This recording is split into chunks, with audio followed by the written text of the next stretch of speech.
Welcome to Salsidoparanormal. I'm your host, James Salsido, and tonight I'm continuing my review of the Twilight Zone TV series. As always, you can find all episodes of the show along with links to social media and other ways to contact me at the podcast page, and that is salsidoparanormal.podbean.com. That's SALSIDO paranormal.podbean.com. Always happy to hear from you all, whether you have comments or questions or topic suggestions or accounts of paranormal experiences. Whether they're your own or from others that you trust, happy to either read those or have you join me on the show to talk about them. Thank you all for listening, whether you are here for the live streams on Discord, or if you listen to the podcast or YouTube feeds, or on the Troubled Minds Radio Network, KUAP Digital Broadcasting. There you can hear replays of 2 episodes of my show every night at 6 p.m. Pacific, 9 p.m. Eastern, right before Michael Strange and Troubled Minds Radio comes on. And as always, I want to thank Michael Strange for having me on the network and putting my shows up there. If you'd like to support my show, you can share the show with others and rate and review it on your favorite podcast platforms. You can find books I've written over on Amazon, paranormal fiction and nonfiction, including my most recent release, Salsido Paranormal Experiences. You can sign up for the Patreon page and get all the extra content there that I've already released and new content when possible. Or you can just make one-time donations to PayPal, through PayPal. Not to PayPal, through PayPal. Support is never expected, but always appreciated, as there are expenses in making these shows, from equipment to research materials to travel expenses in some cases. I think that takes care of everything, so we can get on to reviewing the Twilight Zone. We are on Season 2, Episode 7, and this episode is called Nick of Time. So there is this, the show starts off with newlyweds, Don and Pat Carter, and their vehicle breaks down in Ridgeview, Ohio, and they're on their way to New York City.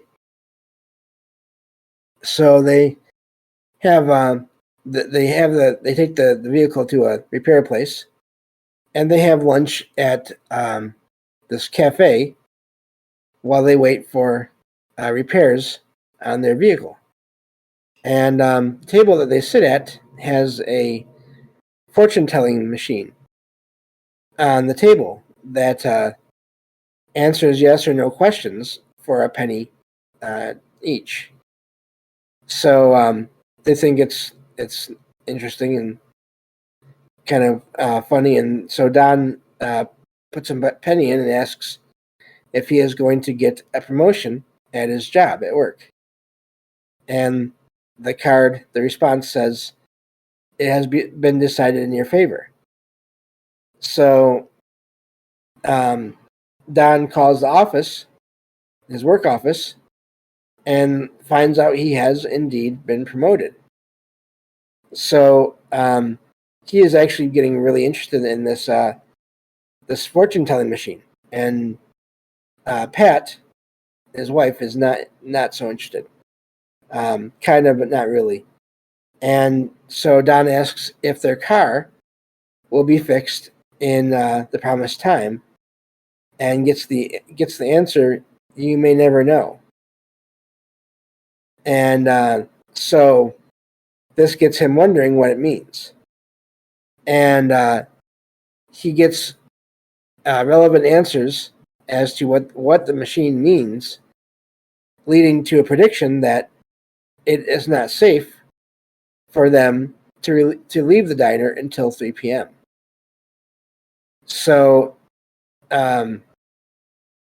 once they find this out, Don stalls for time, wanting to stay there until around 3 p.m. Getting a weird feeling like he wants to listen to this machine, this fortune-telling machine. But Pat argues that the machine, the seer, as they call it, can't predict the future, and convinces Don to leave a few minutes before 3. So they leave, and once they get out of the cafe, they're almost hit by a car while they're crossing the street. So they return to the cafe, and when they do, they find another couple at the cafe and at their table. So Don goes to the counter and sits there and waits there, and Pat all the while is skeptical and doesn't really want to be there, and she's sitting there with him, and they wait until this couple at their table, the original table, leaves, and then they can go back to that table. And so Don is Don is making things up, or not making things up, but reading more into the responses to the device than he should. And so they sort of argue about that for a while on and off. And Don asks a different question. They're different questions. And asks about their car again. And gets a response of the car has already been taken care of. And after that, the mechanic stops in to say the car is fixed. And so, of course, Pat, the wife, is still not convinced. And so Don tells her to try it for herself. And even though she asks sort of trick questions, the answers are still accurate.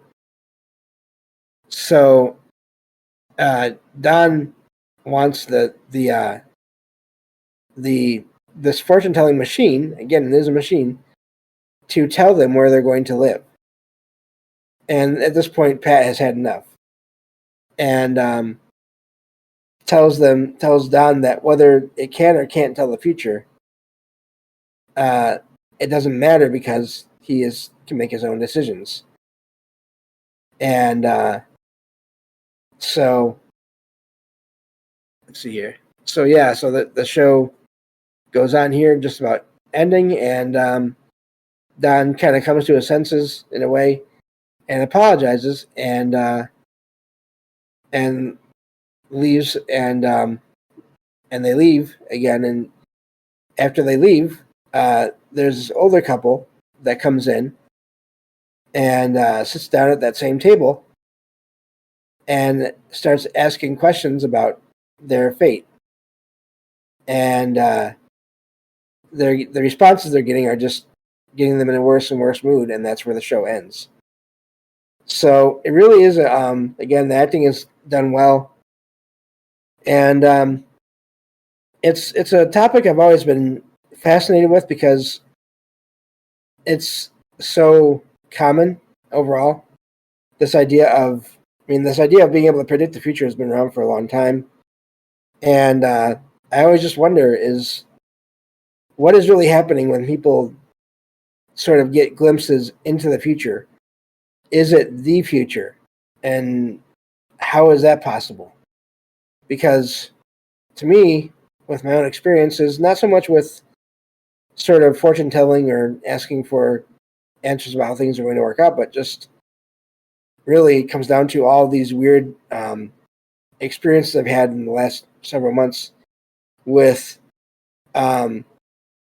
somehow traveling to alternate or parallel universes and seeing different versions of people that I know in familiar places. Really, I feel like those are some kind of weird out-of-body, I don't know, astral projection. In some cases, it even felt like it was maybe physical, like I was really there. I don't know for sure on that. But with all those things where I seem to be sort of traveling to all these different versions of reality, of one universe or another, I feel like there's no way to know the future because there are so many possibilities. And so this episode of this Twilight Zone show really it made me think of all those experiences And yet there are people that seem to have the ability to possibly predict the future and are accurate to different degrees. So it was a neat show. And yeah, I think I'll move on to the next one here. This is still in season 2, episode 8. Yes, 8. It'd be 8. And that will be season 2, episode 8 is The Lateness of the Hour. So this is about Jana, I'm not sure. It was the sensitive daughter, basically. Just that's the summary says here, but very in tune with just emotions and those kinds of things, and has them at the start of the show. She's not happy at the start of the show. She's the daughter of a creative genius, Dr. William Lauren. Jana is really frustrated with her parents at the time because they have this staff that appears to respond to their every wish, and they never go outside anywhere. And so she's trying to get them to let her go outside and go places and basically live outside the house, get outside the house and experience things outside of this massive house that they're all in. And they don't want to hear it. And so, and even the staff, the maids and the butler and everyone that's there, sort of gang up on her and pick on her for thinking about wanting to go anywhere outside of the house. And it leads to an argument between one of the maids and Jana, and she pushes one of the maids down the stairs. But the maid gets up and is not injured. And it turns out all of the staff in this house are all robots that William, the father, has made. Dr. William Lauren. There we go. That's the name. So, and they appear to even have emotions and memories and personalities. So meanwhile, the tension is building between Jana and her parents because they don't see any reason to go outside. They think it's an uncivilized, terrible world that's out there, and they have everything they need in this mansion. And Jana wants to leave and thinks that they're just trying to protect her from the outside world but being too overprotective about it, even to the point of keeping the windows permanently shut. So she begs her father to dismantle the robots before he and his wife, so Jana's parents, become completely, if I can talk, dependent on them, which really, based on everything you see in the show, looks like they already have.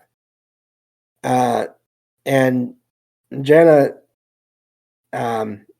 thinks that, and so William, Dr. Lauren, doesn't want to do this because he thinks that'll be destroying his work. And the other reason for that is he thinks that what he has created is some kind or some form of life.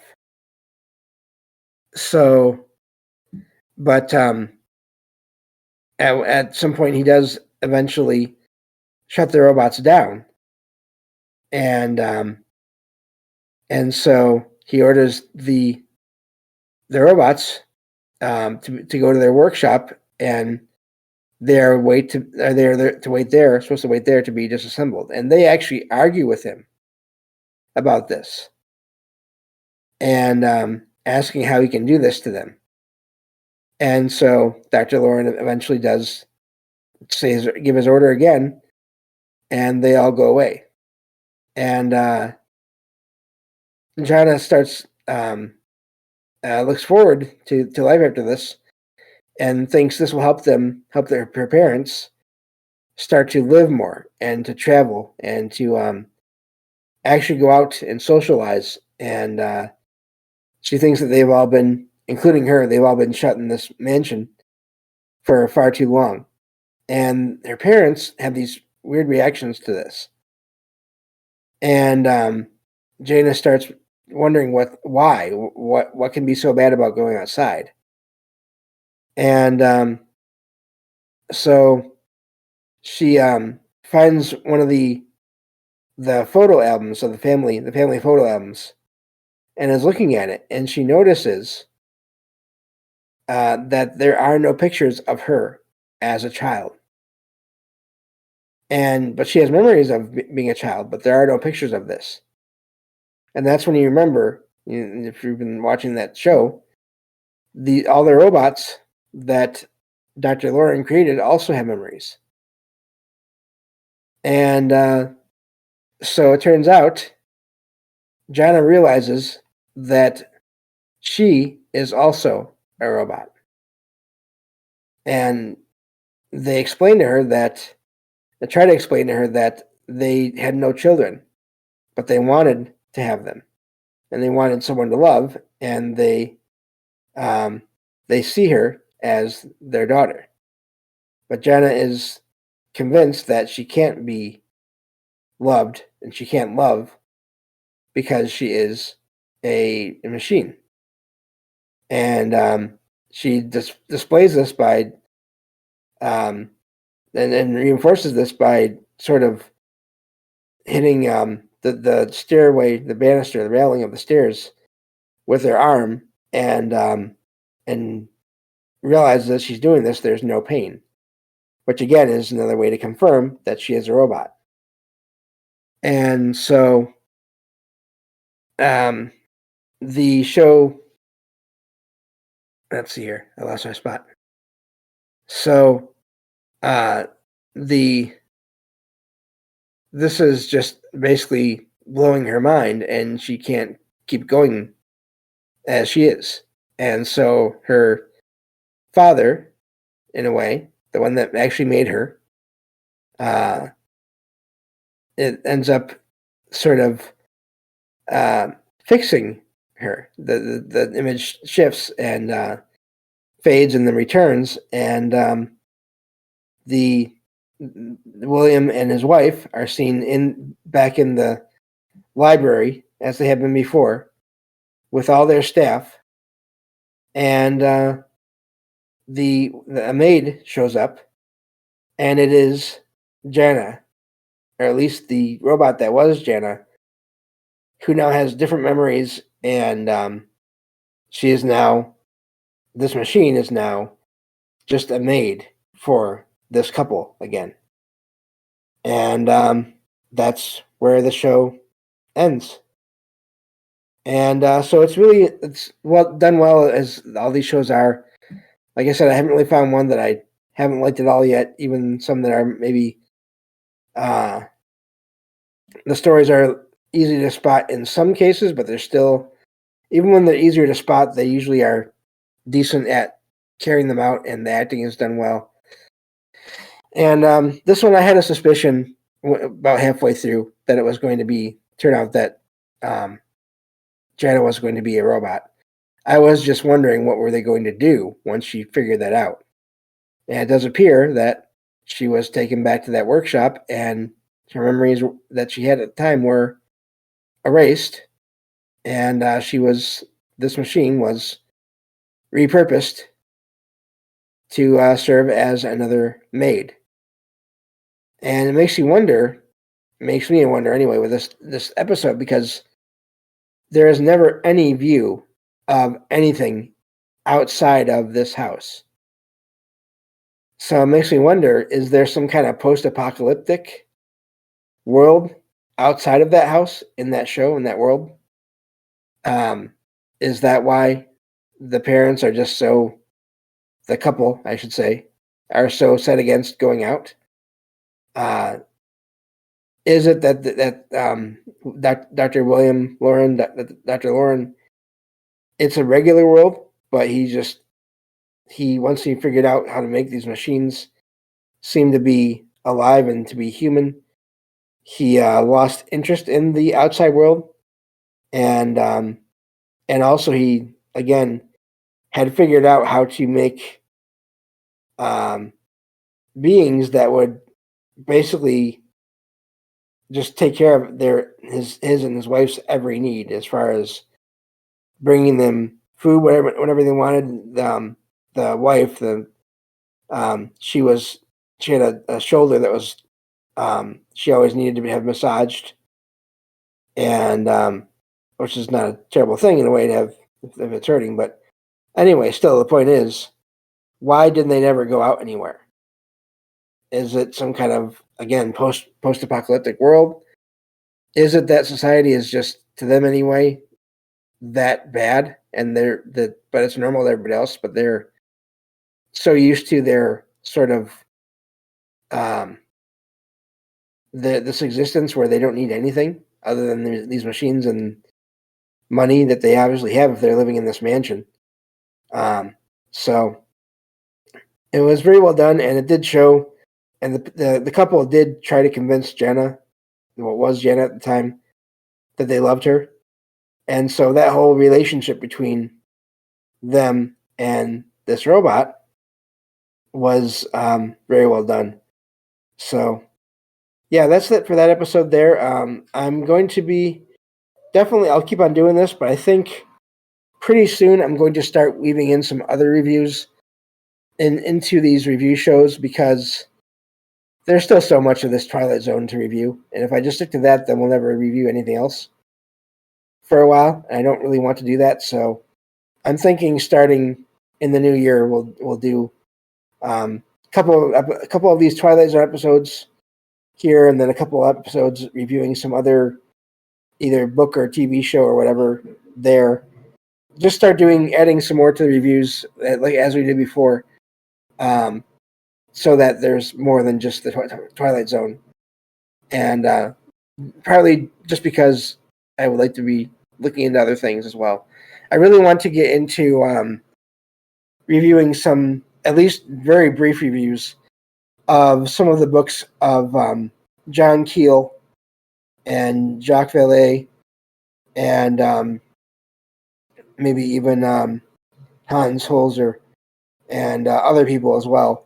I want to start looking into those sort of the ideas that these people that have been looking into all things sort of unexplainable, paranormal for years, decades. I want to get into some of their works and start talking about those ideas and how they were amazing when they came out, and how maybe they apply to what we think and or what we may know now about the world and everything, and how things might work. I think those would be good things to review later on. And there's still some other nonfiction books that are available for me to review in more depth, that are in public domain, that I can use different AI tools to summarize, so we can review those. We can do some more series of reviews of some of those kinds of books.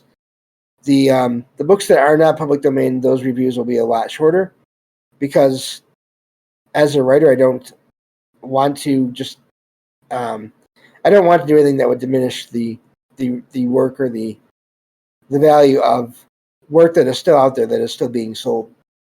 So that is still not public domain yet.